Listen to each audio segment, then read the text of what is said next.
sobre esta reforma laboral, Felipe, se abre formalmente a partir de este momento la discusión sobre el costo, ¿no? Le digo yo a la doctora Carrascal, pues que haya derechos, perfecto, bienvenido. Alguien, Felipe, paga los derechos. Y ahí es donde viene el problema. Si el pago de los derechos, si el pago de esta reforma laboral, hay quienes calculan que podría costar 20 billones de pesos, esos son los empresarios, termina destruyendo empleo. Y ahí vienen los informes técnicos. Ojalá no. Pues, Néstor, oponerse a que se le mejoren las condiciones laborales a los trabajadores, pues eso sería necio. Pero por supuesto, pues lo que dicen los empresarios es que esto va a destruir empleo, que el tema, por ejemplo, los restauranteros están muy preocupados porque dicen nosotros no vamos a poder asumir estas horas extras, esta nocturna y tal. Pero es que, y en eso yo coincido con Héctor Riveros, cuando se hizo la última reforma, se quitaron todos esos derechos porque se iba a aumentar el empleo. Y no pasó. Eso no pasó, claro que no.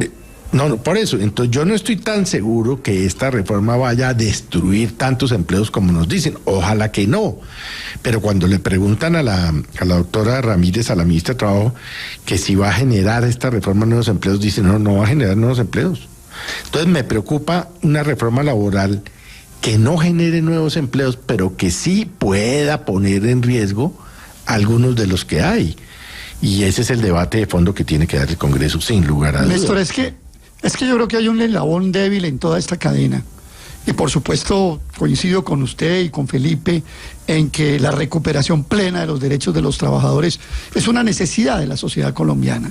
Pero Néstor, aquí hay un eslabón débil que es la pequeña y la mediana empresa urbana y rural. Ah, claro. Aurelio, cuando por ejemplo, es que la gente cree que todas las empresas son manejadas por grandes empresarios, ¿no? Claro. Por ejemplo, ella mencionaba un pequeño restaurante que tenga 5 o 6 empleados, pues se revienta posiblemente. Felipe. Una librería que tenga 5 o 6 empleados, pues posiblemente no pueda asumir los costos. Y eso sí es una cosa que tienen que mirar con lupa los... Felipe, mire, por ejemplo... Porque el país, el país, como lo está diciendo Néstor, no son las grandes cadenas de supermercados, no son pero digamos, esta pequeña y mediana industria puede verse seriamente afectada y eso tienen que mirarlo con juicio Felipe, los congresistas. Cuando a usted le digan, Aurelio, le iba a decir, cuando a usted le digan que una empresa va a asumir la plata que sea, yo no sé si 20 o 10 o 5 billones de pesos. Eso no lo paga el empresario y no dice de mis utilidades. Lo paga el consumidor. Eso termina trasladándose pero al Néstor, consumidor, por supuesto. En el caso rural es un buen ejemplo de lo que estamos discutiendo. La doctora Carrascal ahora nos hablaba del azúcar, del banano, de la palma y de las flores. Esos sectores ya están formalizados, tienen sindicato, tienen contrato, están reconocidos. Pero el pequeño productor de leche, el pequeño productor de arroz, el pequeño empresario y mediano cafetero no tiene las condiciones. En el Congreso de la República hubo una audiencia donde estos sectores mostraron realmente la pérdida de competitividad y la afectación que se tiene. Mire, en el informe del Banco de la República dice que la principal carga de la reforma laboral la van a llevar en un aumento del 15% de sus costos laborales las empresas de menos de 50 trabajadores. En las empresas mayores el aumento de los costos laborales es mucho menor. Y ellos calculan que el costo de la reforma estará entre 6,5 billones de pesos a 20 billones. Yo estuve estudiando con detalle el informe del Banco de República y me llama la atención 2 efectos mayores, si me permite. La informalidad seguirá en un 58% y la verdad es que el desempleo no va a mover la aguja. Entonces, al final de cuentas, cuando uno mira cómo va a aumentar la participación de los salarios en el ingreso nacional, tampoco el efecto es mayor. Yo quiero llamar la atención sobre el impacto de la pequeña y la mediana empresa, porque ahí hay un punto realmente muy sensible en la reforma, sabiendo que la reforma es el cumplimiento de compromisos con socios comerciales en el TLC, como aquí mismo nos lo dijo el viceministro Palma. Gracias, Aurelio, por esa advertencia, que pues pareciera, digamos, que ha debido ser, yo creo que era expresa siempre, entre otras razones porque ¿Cuál donde más la advertencia de que donde hay, digamos, mayor afectación positiva y negativa, porque digamos la afectación no necesariamente tiene que ser negativa. Donde hay mayor impacto, si esta reforma laboral se llega a aprobar, es en la pequeña y mediana empresa. Claro, no, por una razón, porque ahí es donde es el empleo más precario, ahí es donde a los trabajadores les pagan menos, donde tienen mayor inestabilidad, donde no les reconocen las horas extras ni los dominicales. En las empresas grandes el trabajo formal, son empresas serias que cumplen las normas laborales y por lo tanto pues seguramente el impacto ahí pues será relativamente menor, será un impacto en algunas empresas donde trabajan de noche o trabajan los domingos, van a tener que pagar un poco más, pero en lo demás van a seguir igual. Pero claro, donde en la tienda que tiene 3 empleados y que pone a un muchacho a hacer los mandados y a llevar llevar el mandado a la casa cuando uno llama por teléfono y no le paga empleo y no le paga salario, sino lo que uno le dé por propina. Suponiendo, Héctor, que usted tenga razón, que aquí todo el mundo está en la precarización laboral, que aquí no hay calidad de empleo, que aquí los patronos son los opresores. No, nada de eso he dicho yo, Néstor. No son los opresores. Los restaurantes, por ejemplo, le dan un trabajo precario a unos jóvenes que trabajan de noche, que trabajan los sábados, que trabajan los domingos, y les dan normalmente un trabajo en el que en la mayoría de los casos no tienen un contrato de trabajo, sino que les pagan a destajo por el día que van, por las horas que van, no están afiliados a la seguridad social, etcétera, etcétera, etcétera. No son unos empleados que llegan todos los días. Héctor, pero esta reforma no está atacando ese problema. Es que esa es también la discusión. Claro que sí. Esta reforma no está atacando el problema de la informalidad. No cambia. No es claro que sí lo está atacando nuevos empleos. Claro que es que no tiene. No, bueno, entonces volvamos al tema. Pero es que volvamos al tema ya que Víctor lo repite. Encareciendo el costo laboral, ¿usted cree que hay más posibilidades de que a los informales los formalicen? No, claro, no, hay que dar mayores derechos laborales, digamos. Entonces, ya pero que Víctor lo repite y ustedes lo han repetido. Pero ya que ustedes lo repiten y lo han repetido décadas. Solamente una cosa, la ministra de Trabajo, Gloria Ramírez, ha dicho que sí, que esta reforma no busca generar empleos. Que lo que busca es que eso es lo que yo iba a buscar los actuales. Es que eso es lo que yo iba a decir. Ya que usted... desde que comenzó este programa a las 6 de la mañana hasta hoy, que son las 7:23, creo, han repetido casi una centenar de veces que esta reforma no genera empleos. Sí, señor, no genera empleos. Entonces pueden repetir eso, que esta reforma no es para eso. Lo que genera empleo es una política económica. Esta reforma es para garantizarle derechos a los trabajadores y, entre otras cosas, quiero decir, a una porción pequeña de los trabajadores, porque francamente yo esperaba de un gobierno como el de Gustavo Petro una reforma laboral mucho más ambiciosa. Esta es una reforma laboral en la que de los 78 artículos, por lo menos 50 repiten cosas que ya existen. Y las otras pocas le impactan al 20% de la población laboral que trabaja de noche o los domingos. A los demás no. A los que van a un banco y abren a las 9 y atienden la caja hasta las 4 de la tarde y se van, a esos no les impacta en nada.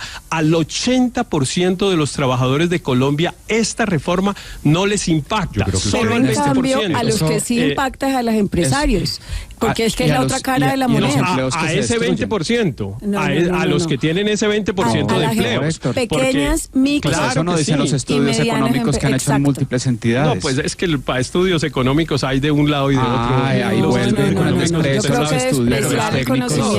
Yo descreo de los estudios económicos porque casi nunca les sabemos. Yo sé, Héctor, yo sé. El presidente también descree de quienes están en desacuerdo con él, eso lo sé.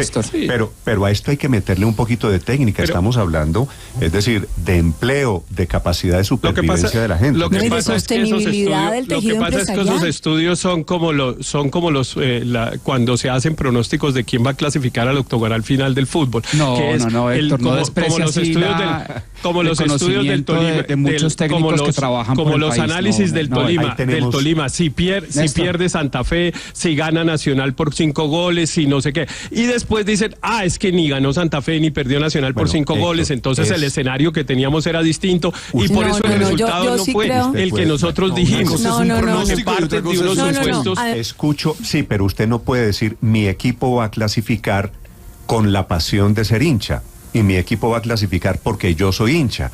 Tiene que ser sobre es lo que está pasando con la reforma laboral. Usted no puede hacer la evaluación de la reforma laboral como si con fuera una opinión, partido, como si fuera un partido de fútbol. Claro. Los escucho rápidamente sobre la reforma laboral, sobre el costo de la reforma laboral.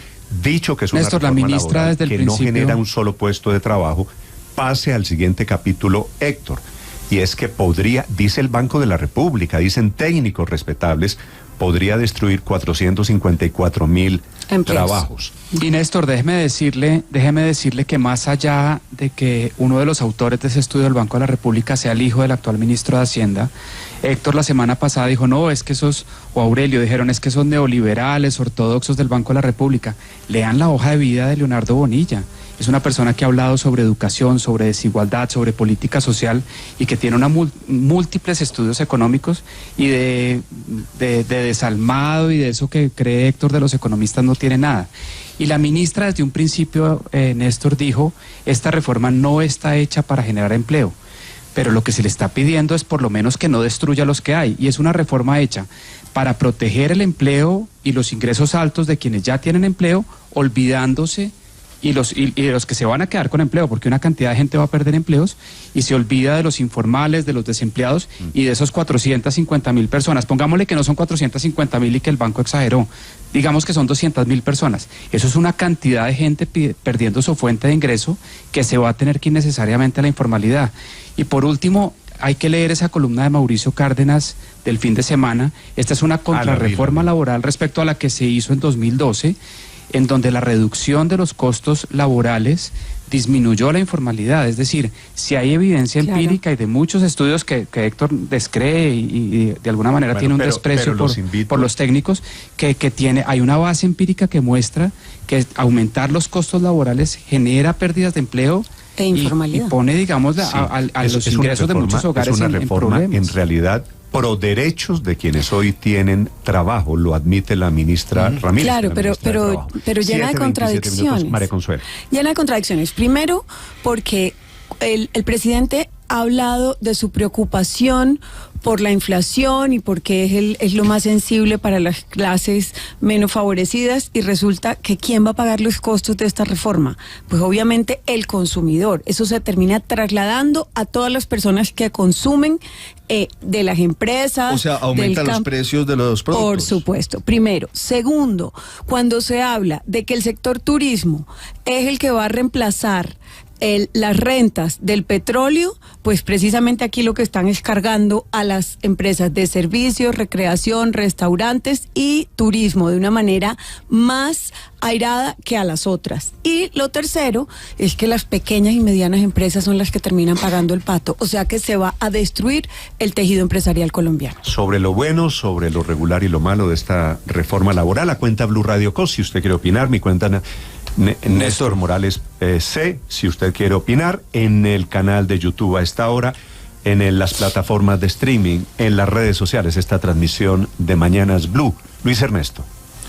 Néstor, aquí hemos hablado de los estudios como si la economía fuera una ciencia natural absoluta y no dependiera de los enfoques. Claramente esta reforma lo que va a hacer no es crear empleo, así lo ha dicho la ministra, sino redistribuir los ingresos entre los factores de producción. Si el factor capital hoy tiene un mayor retorno en la economía colombiana, que no pasa en otras economías, porque los costos de trabajo son relativamente bajos en comparación con otras economías, eso es lo que se va a compensar. Pero lo que yo sí quiero destacar y que estamos ahorita a puertas de un debate de la reforma a la salud todavía en medio de mucha tensión, es que esta reforma ha tenido varias jornadas de concertación, pero el punto álgido donde todavía no han logrado acuerdos, que son esos costos que no son claros de dimensionar y que más preocupan a los empresarios, son los costos de tercerización, todo lo que implica el capítulo de derecho colectivo de tercerización y lo que implica el tema de huelga.